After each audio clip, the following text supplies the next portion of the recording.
네, 국어 시작해 볼게요. 우리 어제 이거 적었죠? 두 번째 시예요. 사랑하는 별 하나 이렇게 돼 있습니다. 별이 숫자로 지금 별이 한 개라는 얘기고 별인데 그 별을 사랑한다고 얘기를 하고 있습니다. 지금 여기를 보시게 되면 내재율, 반복이 되고 있거나 구조적으로 비슷한 구조가 계속 반복되는 부분들, 그 다음에 의성어 또는 의태어가 반복되고 있다. 소재는 별이랑 꽃이에요. 서로가 서로에게 힘이 돼준대요. 자, 서로가 서로에게 힘이 되어주고 위안이 되고 그 다음에 긍정적이고 희망적인 것, 그쵸? 되게 우호적이고요. 되게 긍정적이고요. 희망적인 삶을 소망한다라는 거죠. 희망적인 삶을 바라본다. 서로가 서로한테 힘이 돼주면서 긍정적이고 희망적인 삶을 소망한다. 자유로운 시다, 서정시다. 여기에 특별한 것은 어제 얘기했잖아요. 상징이라는 거. 상징이라는 것은 지난번에도 말씀드렸지만 추상적인 것을 구체적인 것으로 대입시켜서 표현하는 겁니다. 한번 들어가 보도록 하겠습니다. 나도 별과 같은 사람이 될 수 있을까? 그쵸? 될 수 있을까? 될 수 있을까? 반복이고요. 될 수 있을까? 될 수 있을까? 반복입니다. 오늘 형성이 됐고요. 나도 별과 같은 사람이 될 수 있을까? 외로워 쳐다보면 눈 마주쳐 마음 비춰주는 그런 사람이 될 수 있을까? 이 별과 같은 사람이 그런 사람인데 이 별과 같은 사람이라는 것은 뭐냐면 반짝반짝이죠. 그쵸? 그래서 눈 마주쳐 마음을 비춰주는, 그쵸? 눈 마주쳐서 비춰주는 사람, 그런 별과 같은 사람. 그럼 이제 별과 같은 사람, 이 여기서의 목적성은 별과 같은 사람이 되고 싶다는 얘기잖아요. 별과 같은 사람이 되고 싶다. 사람이 되고 싶다. 되고 싶다라고 얘기를 하는데 될 수 있을까? 몰라. 될 수 있을까? 될 수 있을까? 가능성을 두고 얘기하는 거예요. 그쵸? 가슴에 화환이라는 거는 바로 뭐냐면 환이라는 단어를 가지고 의도적으로 많이 늘려서 쓴 거죠. 그래서 시적 허용이라고 말씀드릴 수 있습니다. 화환이 안겨서 가슴에 안겨서 눈물 짓듯 웃어주는, 눈물을 짓는데 웃어준대요. 눈물 짓듯 웃어줘요. 그쵸? 여기 약간 반대적인 성향이 들어가 있다는 거. 그쵸? 그럼 눈물이라는 건 눈물이 흘려고 하는데 웃어준다는 얘기죠. 하얀 들꽃이 될 수 있을까?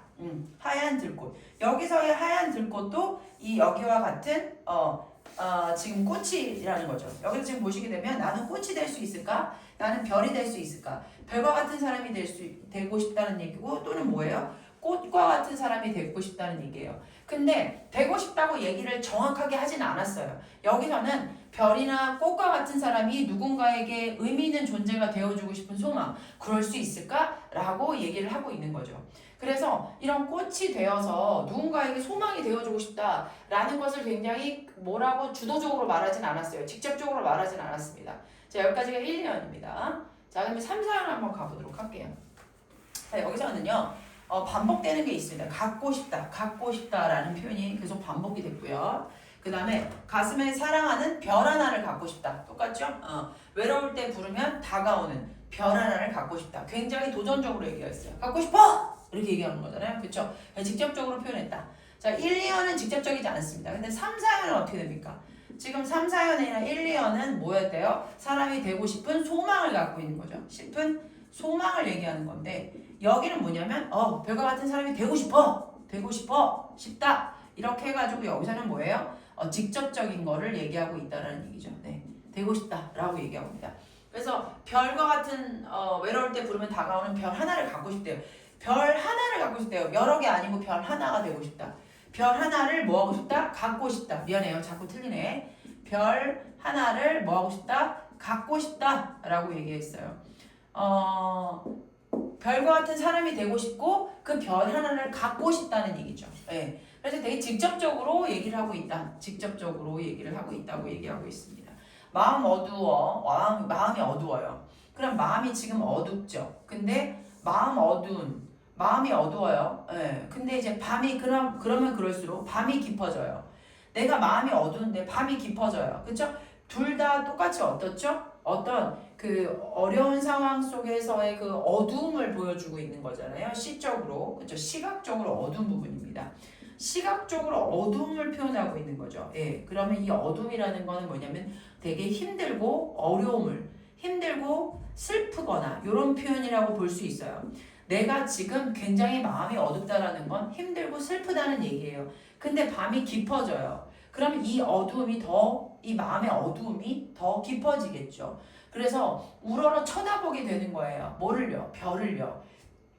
이것도 마찬가지 위를 향하여 고개를 정중히 쳐들어서 우러러 쳐다보면 반짝이는 그 맑은 눈빛으로 나를 씻어준대요. 누가요? 별이요. 그쵸? 별 하나를 갖고 싶은 이유네요. 그쵸? 이유예요. 별을 갖고 싶은 이유예요. 왜냐면 내가 지금 힘들거든요. 내가 지금 되게 슬프거든요. 그래서 쳐다본다는 얘기예요. 그러면 나를 씻어준다는 얘기예요. 맑은 눈빛으로 나를 씻어준다는 얘기죠. 네. 그래서 길을 비추어준다는 거예요. 길을 비추어주는 그런 사람 하나 갖고 싶다. 이 별 하나를 가져서 나를 씻어주고 그래서 내가 길을 비추어주는 그런 사람 하나 갖고 싶다. 나아가야 할 방향이죠. 자, 여기 보세요. 내가 지금 방향성을 잃었다라고 생각할 수도 있어요. 예. 그리고 내가 되게 힘들고 슬프다라는 건 이 부분에서 나와 있고요. 자, 그 맑은 눈빛으로 나를 누가 씻어줘요? 별 하나가 씻어준다는 얘기죠. 그래서 내가 길을 비추어주는 그런 사람 하나 갖고 싶다. 내가 그런 사람이 될 수도 있지만 그런 사람이 누군가가 내 옆에 있었으면 좋겠다라는 얘기입니다. 자, 길을 비춰준다라는 건 이것도 상징입니다. 여기서 별 하나도 상징이죠. 그 다음에 이 길이라는 것도 마찬가지예요. 나아가야 할 길.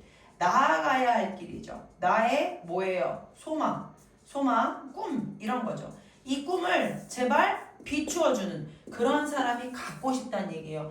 별도 갖고 싶어요. 왜요? 별은 나를 씻어줘요.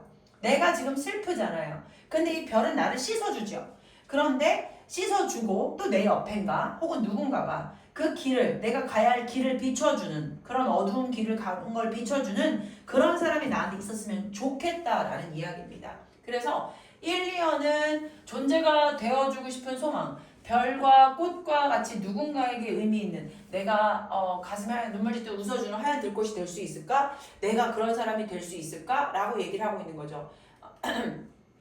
나도라고 되어 있으니까 내가 그런 사람이 될 수 있을까라고 계속 얘기를 하는 겁니다. 자, 정리할게요. 자, 내가 어떤 다른 사람한테 누군가에게 의미 있는 별과 같은 사람 혹은 꽃 같은 그런 사람이 될 수 있을까? 그런데 지금 다시 자기를 돌아봐요. 3, 4연에서는. 3, 4에서는 뭐예요? 내가 지금 별 하나를 갖고 싶어. 왜냐면 나를 씻어야 되거든. 내가 지금 되게 힘들어. 나를 씻어야 되기 때문에 별 하나를 갖고 싶고 그리고 나서 누군가에게 내 앞으로 가야 할 길을 누군가가 비춰줬으면 좋겠어. 그래서 그런 사람이 하나 있었으면 좋겠어. 1, 2어는 자기가 그런 사람이 되고 싶고 3, 4어는 그런 사람을 갖고 싶다라고 얘기를 하고 있는 겁니다. 이해되시죠? 네. 그러면 여기서 보시게 되면 1과 2연에서는 나도 그런 사람이 될 수 있을까라는 비슷한 문장 구조 반복이고요. 1년과 2년에서는 될 수 있을까라는 걸 반복하고 있습니다. 3년과 4년에서는 갖고 싶다가 반복되고 별이라는 건 뭐냐면 내 마음을 알아주는 존재가 되는 거죠. 네. 그리고 꽃은 내게 공감해주는 존재, 나를 포용해주는 존재. 길이라는 건 앞으로 살아갈 날들, 또 내가 나아가야 할 방향, 그것을 이루고자 하는 꿈이나 목표가 되는 거죠. 내 길은, 그럼 내 방향은, 내 꿈은, 내 목표는 이렇게 되는 거예요. 그렇게 되고 이 별이나 내가 별이 될 수 있을까? 내가 꽃이 될 수 있을까? 그럼 별은 나를 씻어주잖아요. 그러니까 힘이 되는 존재고 내 마음을 알아주는 존재고요. 꽃은 누군가한테 환히 비춰주는 것. 이 꽃을 뭐라고 했냐면 환히 안겨 눈물 짓도 웃어줄 수 있고 안아줄 수 있는 거. 그쵸? 안아주고 누군가한테 웃어줄 수 있는 거. 그쵸? 그래서 내게 공감해주고 나를 안아줄 수 있고 환히 포용해줄 수 있는 거. 그것을 꽃으로 얘기하고 있습니다. 여기 상징적인 부분들이 있으니 옆에서 우리 친구들 이거 문제 한번 풀어보시고 제 채점은 이따가 한번 해보겠습니다. 활동 한번 들어가 볼게요. 이 문제는 지금 풀질 않습니다. 그래서 문제는 지금 안 풀고 이 진행을 먼저 수업 진행을 한번 해볼게요. 1년과 2년이 있어요. 자, 운율을 형성하는 요소를 찾아보자고 하네요. 자, 운율을 형성하는 거 한번 보도록 하겠습니다. 나도 별과 같은 사람이 될 수 있을까? 외로워 쳐다보면 눈 마주쳐 마음 비춰주는 그런 사람이 될 수 있을까? 나도 꽃이 될 수 있을까? 세상 일이 괴로워 쓸쓸히 밖에서 나서는 날에 가슴에 환히 안겨 눈물 짓듯 웃어주는 거야. 안겨서 웃어준다는 거는 이건 뭐냐면 공감이라는 거죠. 그쵸? 공감해준다는 얘기예요. 그런 꽃이 될 수 있을까? 그럼 여기서 우리 친구들 뭡니까? 여기서 지금 운율을 형성하는 건 될 수 있을까, 될 수 있을까, 될 수 있을까, 될 수 있을까인데 상징적인 거는 별인 거고요. 상징적인 건 꽃입니다. 그쵸? 그러면 나도 별과 같은 사람이 될 수 있을까? 나도 꽃이 될 수 있을까? 꽃과 같은 사람이 될 수 있을까? 근데 별과 같은 사람은 어떻게 돼요? 마음을 비춰주는 거죠. 그래서 그 마음을 뭐 해주는 거예요? 마음을 비춰주면서 그 사람하고 같이 소망을 주는 거죠. 마음을 비춰주고 외로운 사람들한테 별을 비춰주면 밝아지잖아요. 그쵸? 소망을 주는 사람. 또 꽃이 된다라는 건 뭐냐면 그 사람을 안아주고 그 사람을 눈물 질 때 웃어주고 뭐 해주는 거예요? 공감해주는 사람. 여기는 비춰주는 사람. 외로울 때 같이 있어줄 수 있는 사람. 이런 별과 꽃이 될 수 있을까? 이런 얘기를 1년에서 2년에서 할 수 있는 거고요. 공감적, 그러니까 그 운율을 형성하는 건 지금 말씀을 드렸습니다. 자, 그래서 문장 구조 이렇게 말씀드렸고요. 1년에서 누군가가 외로울 때 뭐예요? 마음을 비춰주는 별과 같은 사람이 되어주고 싶다. 그러면 이 별과 같은 사람이라는 건 뭔가 마음을 비춰준다는 얘기죠. 마음을 비춰주는. 외로울 때. 그쵸? 그 다음 2년에서 누군가가 세상 일이 뭐예요? 괴로워 쓸쓸히 밖으로 나설 때 안겨 웃어주는 거죠. 내가 밖에서 쓸쓸히 있어. 근데 얘가 웃어주는 거죠. 누가요? 꽃이요. 그런 하얀 들꽃이 되고 싶다라고 얘기하고 있습니다. 3년은 되게 직접적으로 얘기했어요. 그쵸? 하나 갖고 싶어. 나도 외로울 때 부르면 나한테 비춰주는 별 하나 갖고 싶어 라고 얘기하고 있고 4년에서는 뭐예요? 마음이 어두울 때 맑은 눈빛으로 나를 씻어. 나를 씻어주는 건 빛이에요. 나를 씻어주는 건 별이에요. 나를 씻어가지고 내 길을 비춰주는 사람 하나 있었으면 좋겠어. 내 길을 비춰주는 사람이 있었으면 좋겠어. 라고 얘기하고 있습니다. 상징적인 거 한번 들어가 보도록 하겠습니다. 별이에요. 시어가 상징하는 의미는 무엇일까? 라고 되어 있습니다. 이 별이라는 단어는 반짝반짝이고 누군가에게 아무 말 없이 비춰주죠. 빛을요. 그쵸? 그리고 내 마음을 알아주는 것 같고 왜요? 아무 말 없이 그냥 빛만 비춰주는 거잖아요. 우리 친구들 누군가가 옆에 있을 때 말을 많이 해서 같이 있어주는 게 도움이 되는 게 아니에요. 가만히 옆에 있어만 줘도 도움이 됩니다. 맞죠? 여기서 상징하는 별의 의미는 뭐냐면 내 마음을 그냥 옆에서 알아준다는 얘기죠. 그리고 힘이 되어주는 존재. 그것이 바로 별. 특히 또 3년에서는 뭐라고 합니까? 뭐라고 하냐면 별 하나를 갖고 싶은데 걔가 4년인가요? 나를 씻어준대요. 네. 나를 어두움을 씻어주는 것이 빛이라고 했거든요. 별이라고 했거든요. 그래서 그 별의 의미가 내 마음을 알아주고 힘이 되어주고 또 씻어주는 존재가 되겠습니다. 꽃은 내게 공감해주는 거죠. 나를 안아줘요. 네, 나를 안아주고 웃어주죠. 네, 웃음 짓듯 웃어줍니다. 내게 공감해주는 존재, 나를 포용해주는 존재가 꽃인 거고요. 길이라는 거는 나의 앞으로 나아가야 할 방향성이죠. 나한테 그 빛을 비춰줘서 별이 비춰줘서 갈 수 있는 그 길을 나아갈 방향을 알려주는 사람. 자, 다음에 제시된 꽃과 이 시의 꽃이 나타내는 의미에 어떠한 차이가 있는지 한번 파악해보세요. 자, 지금 꽃의 의미가 여러 가지로 있을 수 있다는 얘기인 거죠. 제시된 꽃과 이 시의 꽃이 나타나는 거. 제시된 꽃은 어떤 건지 볼까요? 봄이 되니 거리의 화단에도 꽃이 많이 피었다. 이건 1차적인 꽃이에요, 우리 친구들. 1차적인 꽃이라는 건 뭐죠? 그냥 니네 집에 있는 꽃, 화분에 있는 꽃, 우리가 졸업할 때 받았던 꽃, 축하해 하면서 보여주는 1차적인 꽃입니다. 하지만 지금 위에서 시에서 나온 이 꽃은요.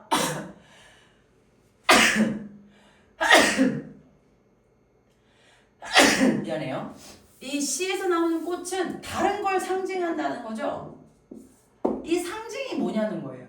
공감해주는 존재를 꽃으로 받은 거예요. 공감해주는 꽃. 자, 우리 친구 잠깐 이해를 한번 돕기 위해서 한번 얘기를 해볼게요. 쟁반 같은 둥근 달이잖아요. 쟁반 같은 둥근 달이에요. 근데 우리가 여기서 원관념이 달이죠. 네. 근데 쟁반은 뭐죠? 얘를 표현해주기 위해서 나온 거잖아요. 그러면 쟁반이 달을 뭐 한 거예요? 상징한 거죠. 네. 쟁반! 이러면 달이 떠오르는 거예요. 이런 것처럼 자, 꽃이라는 거는 꽃인데 어떤 거? 나를 공감해주는 꽃. 이렇게 해볼까요? 나를 공감해주는 꽃. 공감해주는 꽃이에요. 그럼 이 꽃은 1차적인 꽃이 아니라 이 꽃자체적인 꽃은 뭐냐면 공감을 해준다는 얘기예요. 그러면 공감해주는 공감해주는 대상이 누구일 수 있어요? 친구일 수 있겠죠. 친구. 그 다음에 선생님. 그 다음에 뭐예요? 엄마, 아빠, 부모님일 수 있겠죠. 네, 그쵸? 혹은 친구, 선생님, 부모님이 나한테는 뭐가 되는 거예요? 꽃이 되는 거죠. 그럼 여기서의 꽃은 그냥 내가 졸업식 때 받는 그런 꽃이 아니라 여기서의 꽃은 뭐를 얘기하는 거예요? 친구를 얘기할 수도 있고 선생님이나 부모님을 말할 수 있죠. 왜요? 그 사람이 공감해주는 거니까요. 그래서 나를 공감해주는 꽃은 뭐예요? 여기서는 친구다. 즉 꽃을 친구로 받은 걸 수도 있다는 얘기예요. 그런 것처럼 여기서 해석을 어떤 차이가 있는지 보자는 얘기죠. 자 보세요. 제시된 문장의 꽃은 일상적인 의미로 식물의 가지나 줄기 끝에 다양한 색깔 모양으로 피어있는 1차적인 꽃을 얘기합니다. 하지만 이 시의 꽃은 누군가가 세상 일이 괴로워 쓸쓸히 밖으로 나서는 날에 가슴에 화환이 안겨 눈물이 또 웃어주는 존재죠. 그러므로 내게 공감해주는 존재 맞죠? 나를 포용해주는 존재, 마음에 위안을 주는 존재 누굴까요? 친구, 선생님, 학습 뭐 그런 거죠. 부모님. 여기서의 꽃은 나한테는 선생님이다, 나한테는 부모님이다 라고 될 수 있는 거죠. 그래서 여기서 상징적 의미, 바로 서로가 서로에게 따뜻한 위로가 되어주고 의미 있는 존재가 되어주는 무슨 삶을 소망한다. 존재가 되어주는 삶을 소망하는 거죠. 서로가 서로에게 따뜻한 위로가 되어주고 별이 되어주고 따뜻한 의미 있는 존재가 되어주고 꽃이 되어주고 그런 거는 뭐냐면 선생님이 되어주고 친구가 되어주면서 또는 보듬어주면서 서로 삶을 이렇게 풍부하게 만들어갈 수 있는 그런 삶을 소망해 주는 것입니다. 네, 이해는 어떻게 좀 되셨나요? 네, 어렵지는 않나요? 네, 한번 또 가보겠습니다. 자, 여기서 원형적 상징이다, 관습적 상징이다, 개인적 상징이다 뭐 이렇게 나와 있어요. 상징의 종류로 들어가는 거예요. 네. 원형적 상징이라는 거 학교에서 얘기할 수도 있고 안 할 수도 있거든요. 시대와 장소를 초월하여 모든 이가 보편적으로 공유하는 상징. 빛은 예를 들어서 신성이다. 그러니까 빛이 있으라. 뭐 우리 성경책에도 나와 있지만, 그럼 이제 하나님 말씀하셔서 빛이 막 새기잖아요. 그런 약간 시적인 존재다. 그리고 어둠은 죽음이죠. 어둠은 죄고 죽음이다. 이런 어떤 원형적 상징이라는 건 뭐냐면 시대와 장소를 초월해 모든 이가 보편적으로 공유한다는 거는 모든 이가 뭐예요? 예를 들어서 우리 친구들 조선시대 사람이 빛을 보든 어둠을 받든 이렇게 생각할 거란 얘기예요. 그리고 유럽에 있는 사람들이든 아프리카에 있는 사람들이든 언제든지 이거는 바뀌지 않는 상징이 될 수 있다는 얘기죠. 바뀌지 않는 뜻. 빛이면 신성이다. 어둠은 죽음이다. 혼돈이다. 이런 거라는 걸 알 수 있다는 거고요. 관습적 상징이라는 건 한 사회에서 오랫동안 쓰인 결과로 굳어져서 보편화된 상징의 제도적 상징이라고 표현할 수도 있는데 보편화되게 된 거예요. 비둘기 하면 평화라는 걸 생각할 수 있고 십자가 하면 기독교라고 생각할 수 있는 건 관습적 상징이다.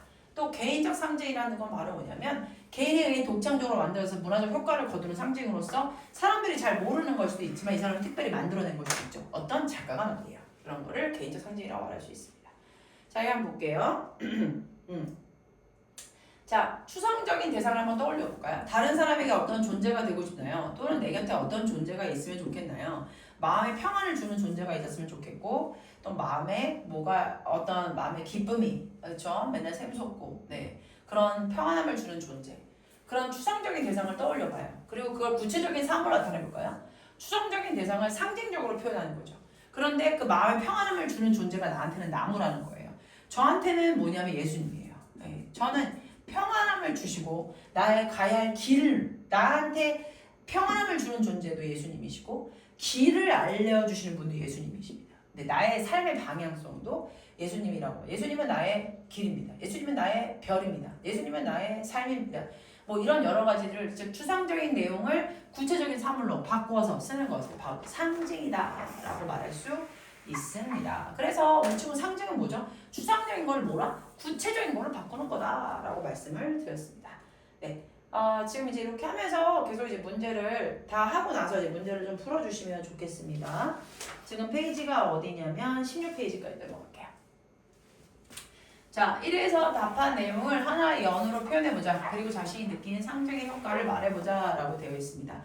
나도 의자가 될 수 있을까? 이거 뭐예요? 소망인 거죠? 될 수 있을까? 소망인 거고 아직은 잘 모르겠는 거예요. 힘이 들 때 걸터 앉으면 지친 마음을 보듬어주는 그런 의자가 될 수 있을까? 될 수 있을까? 그렇다라는 건 뭐냐면 누군가에게 뭐예요? 나도 도움이 되는 그런 소망이 되는 사람이 됐으면 좋겠다. 내가 도움을 줄 수 있는 사람이 될 수 있으면 좋겠다 라고 얘기하는 거죠. 자, 그러면 나도 나무가 될 수 있을까? 이렇게 바꾸는 거죠. 마음속 가시가 돋을 때 싱그러움을 넉넉히 선물하는 그런 듬직한 나무가 될 수 있을까? 여기서의 나무는 상징적인 부분이죠. 그쵸? 왜냐하면 싱그러움을 넉넉히 선물하는 사람. 그쵸? 나무 그늘 아래 있으면 시원함과 든든함의 마음이 한결 가벼워져요. 힘든 일을 겪어 지친 친구의 마음을 어루만져주고 싶은 나의 마음을 구체적인 대상으로 표현하니 시각적으로 기억에 남고 진심을 잘 전달할 수 있습니다. 자, 상징을 활용하면요. 내가 말하고 싶은 내용을 친숙한 사물로 쉽게 표현할 수 있는 것 같아서 그래서 상징적인 거를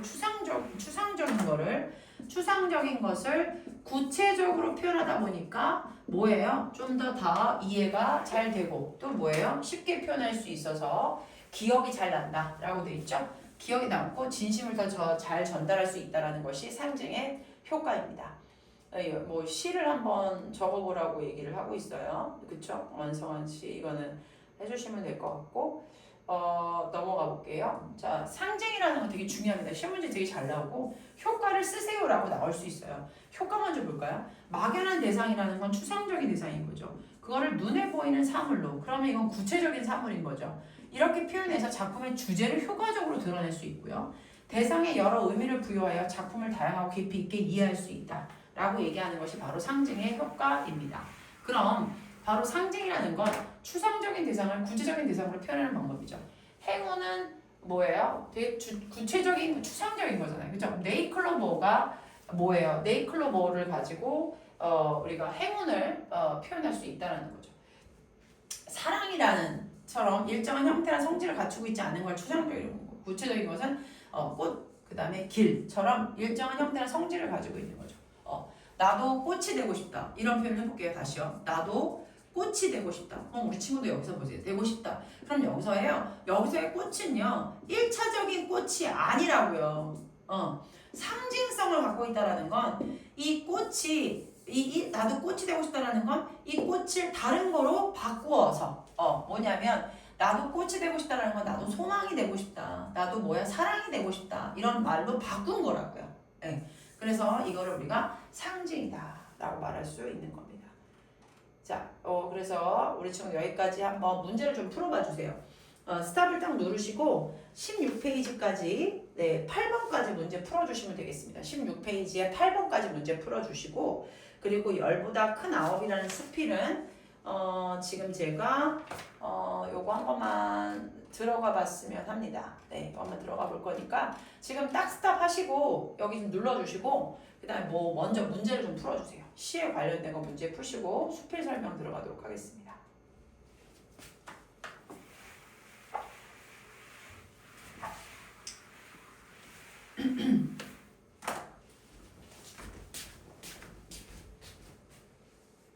수필이라고 한다라는 것은 우리 친구 되게 중요합니다. 우리 친구 혹시 소설 아세요? 소설? 소설과 수필의 큰 차이점이 있어요. 소설은요, 허구. 무슨 말이에요? 있음직한 이야기. 있음직한 이야기라고 한다라는 건 뭐예요? 꾸며낸 이야기라는 거죠. 꾸며낸 이야기. 실질 이야기가 아니에요. 실질 이야기가 있었던 일이 아니라는 얘기예요. 그걸 우리는 소설이라고 합니다. 근데 수필은요, 뭐냐면 이거는 실질적으로 있었던 일이에요. 실질적인 있었던 자신의 이야기. 자신의 이야기가 있었겠죠. 그러니까 자신의 이야기를 통해서 뭐를 얘기하고 싶은 거냐면 바로 고백을 한다라는 거고요. 성찰을 합니다. 성찰이 뭔지 아세요? 자신을 돌아봐요. 자신을 돌아보고 뭐 하냐면 후회하고 다시금 잘해봐야겠다라고 결단하죠. 자신을 돌아보고 후회하고 그 다음에 결단을 하고 그쵸? 이런 것들이 다 고백적이라는 걸 말할 수 있는 거예요. 그래서 성찰적이다. 보통 수필은요 성찰적입니다. 자신을 돌아보고 후회해요. 그리고 미안해하고 다시 그러면 안 되겠다. 그럼 다시 결단하죠. 그래서 고백적이다, 성찰적이다, 설득적이다라고 한다라는 건 여기에 뭔가 설득적인 부분이 들어가나 봐요. 그래서 이 설득적인 부분은 우리가 뭐라고 해요? 논설물 같은 데 있잖아요. 그쵸? 대조적이라고 한다라는 거는 어떤 A와 B의 어떤 차이점을 이야기하면서 각각의 특징들을 비교하면서 드러내는 겁니다. 자, 이건 수필입니다. 제가 중요한 거 말씀드렸어요. 수필은요, 이거 지금 제목이 뭐냐면요. 10보다 큰 9이에요. 열보다 큰 아홉이라고 한다는 건 사실은 말이 안 되잖아요. 그쵸? 이거는 뭐냐면 열이 더 큰 게 맞아요. 맞죠? 우리 친구들? 열이 더 큰 게 맞다고요. 열하고 아홉인데 열보다 큰 아홉이래요. 이거는 말이 안 되는 거잖아요. 그쵸? 그래서 이거는 우리가 뭐라고 하냐면 역설이라고 보통 합니다. 역설이라고 한다는 거는 말이 안 되는 거예요. 말이 안 되는 거를 제목으로 지금 넣었거든요. 역설은 말이 안 되는 거. 열보다 큰 아홉은 말이 안 되는 건데 이 역설법을 사용한 이유는 바로 뭐냐면 강조하기 위해서죠. 여기 특별한 의미가 있다는 거예요. 이 제목에. 자, 그래서 우리 친구 역설법이라는 건 나중에 또 배울 겁니다. 수필이라고 한다는 건 자신의 이야기죠. 자신의 이야기입니다. 그래서 굉장히 뭐하다? 고백적이고 성찰적이다 라는 것들을 100% 외우셔야 하고요. 숫자 10이라는 건 10하고 9에 대한 소재성이 있고요. 숫자 9처럼 무한한 꿈과 가능성을 지닌 청소년의 가치를 강조하기 위해서 제목 자체가 어떤 이제 역설적으로 표현을 했습니다. 숫자 9도 숫자 10이라는 어떤 완성도에 있는 숫자보다 굉장히 무한한 가능성을 가지고 있다. 그 얘기를 하고 싶은 겁니다. 자, 그래서 보면 숫자 10과 숫자 9을 대조했다는 거죠. 여기서 지금 대조라고 했잖아요. 숫자 10이라는 특징과 숫자 9에 대한 특징을 대조했어요. 그래서 의미를 강조했고요. 비유라고 한다는 건 뭐였죠? 우리 친구들 은유, 의인, 그 다음에 뭐예요? 직유. 반복이라는 건 운율 형성했죠? 대꾸라는 건 뭐냐면 앞에 있는 부분과 뒷부분의 문장 구조가 같은 걸 대꾸라고 하고요. 도치라는 건 뭐냐면 주어 동사가 바꿔서 표현하는 거예요. 일어나! 이녀가 이렇게 동사를 먼저 얘기하고 주어를 나중에 얘기하는 거. 관용 표현이라는 건 뭐냐면 어떤 사람들이 우리가 보통 일반적으로 쓰는 표현들이 있잖아요. 예를 들어서 식은 죽 먹기. 식은 죽 먹기는 정말 쉽다라는 표현이잖아요. 그리고 또 하나 뭐 있습니까? 발 없는 말이 천리 간다. 이런 거 속담 같은 것들을 썼으면 그게 바로 관용 표현입니다. 그런 관용 표현들을 다양한 표현을 사용했다. 이건 다 외우셔야 돼요. 여기에 대한 부분들은 다 외우시는 게 좋습니다. 자, 그래서 우리가 여기 앞장만 한번 들어가 보도록 할게요. 앞장만 들어가면서 내용을 한번 이해를 해보도록 하겠습니다.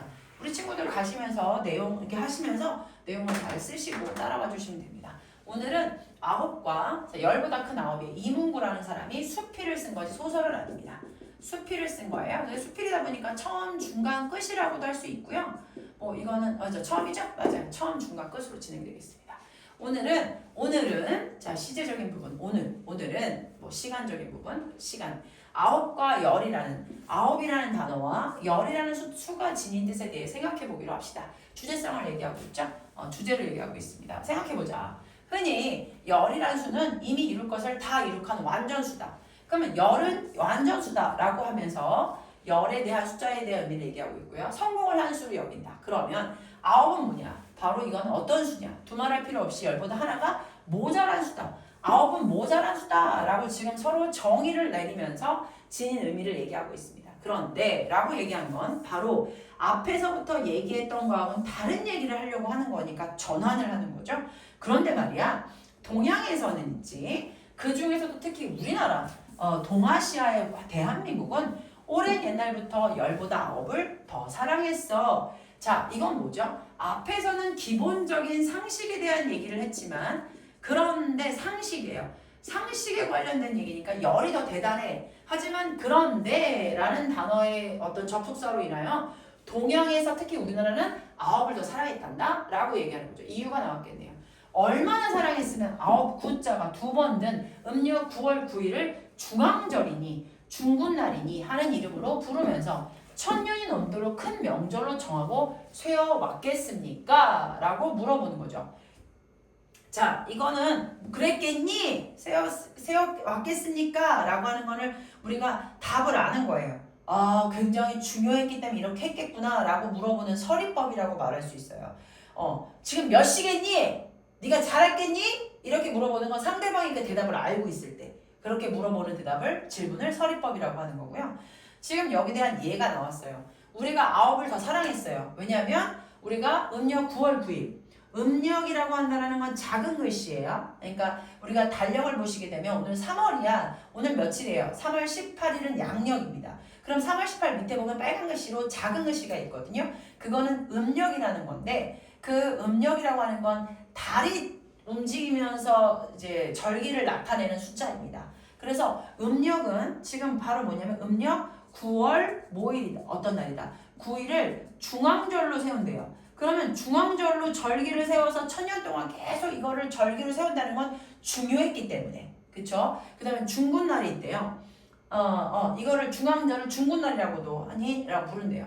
1000년이 넘도록 큰 명절로 세워왔겠습니까? 라고 한다는 건 열이라는 단어와 아홉이라는 단어는 알지만 우리 특히 대한민국에서는 아홉에 대한 부분에 대해서 특별하게 많이 의미를 갖고 있고 중요하다고 생각을 해서 지금보다 어떤 명절로도 정하고 있다. 명절로 정하고 쇠어 왔겠냐라는 건 뭐냐면 쇠어라는 단어가 뭐냐면 1, 2, 3, 4점 센다는 것보다도 그 단어를 지정해서 맞이해서 우리가 알고 있다. 그 날을 쇠어 왔다는 건 인식하고 있다.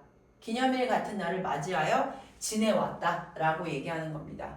그 다음에 이 중앙절을 중군날이라고도 말한대요. 그래서 여기까지는 가까지는 뭐냐면 우리나라가 열보다 아홉을 더 사랑했다라는 걸 얘기하면서 중군날 그 다음에 중앙절을 이야기를 했습니다.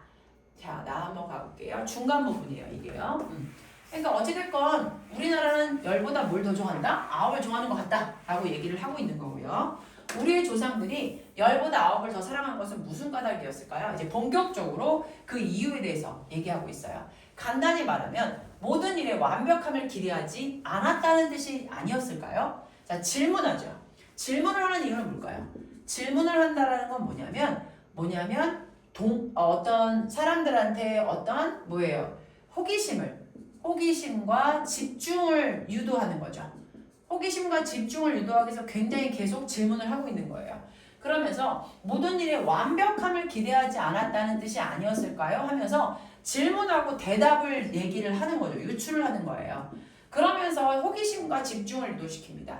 자, 그러니까 10이 다는 아니라는 얘기인 거예요. 10보다는 9의 가치성이 있고 모든 일에 완벽하는 것이 그렇게 기대할 거리고 그렇게 좋은 건 아니다. 선생님이 얘기하다 보면 9 자체가 더 기대할 수 있는 것이 있고 좀 더 에너지가 생길 수 있고 좀 더 우리가 모든 것에 대해서 10을 기대하지는 않는다라는 거죠. 다시 말하면 이 세상에 완전한 것은 없다는 것을 얘기하고 있는 거고요. 우리의 선조들은 아주 오랜 옛날부터 익히 알고 있는 거다. 즉 완벽한 숫자가 주는 물론 안정감은 있으나 우리가 10은 뭐다? 불가능하다는. 그리고 10은 뭐냐? 완전한 건 없기 때문에. 그리고 완벽함을 기대하지 않는다는. 완벽한 거 기대하지 않아. 불가능한 거 아니니? 10이 어떻게 다 될 수 있겠니? 하나 정도는 틀릴 수 있고 하나 정도는 괜찮아. 이렇게. 즉 하나 정도가 아니라 9에 대한 기대치가 더 높다는 얘기죠. 네. 그래서 우리나라에 나에서는 지금 우리나라가 9를 더 사랑할 수밖에 없었던 어떤 문화적인 부분들. 그쵸? 우리 선조들이 10보다 9을 더 좋아했었다는 까닭을 얘기하고 있습니다. 또 얘기하고 있어요. 다까지만 가겠습니다.